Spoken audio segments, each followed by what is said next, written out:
Today we're doing a basic revision of the systematic approach to ECG interpretation. This is just intended as a recap. You are expected to have learnt the approach previously.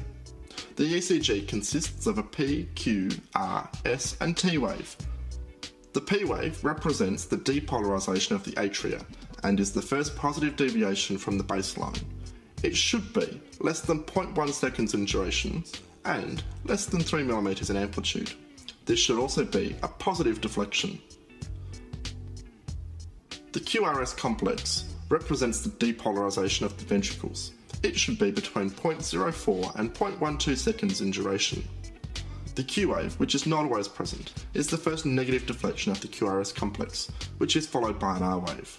The Q wave should be less than 0.04 seconds and less than 25% of the height of the subsequent R wave. The R wave is the first positive deflection of the QRS complex, and the S wave is the first negative deflection of the QRS complex after the R wave. The T wave represents the ventricles repolarising and consists of the first deflection following the QRS complex. It should be between 0.1 and 0.25 seconds in duration and less than 5 mm in amplitude.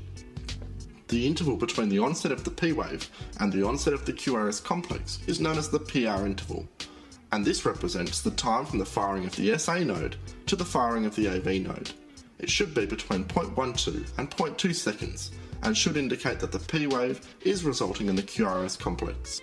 The interval between the end of the QRS complex and the T wave is known as the ST segment. It represents the time between when the ventricles finish depolarising to when they begin repolarising. It should be less than 0.2 seconds and should be at the same height as the baseline.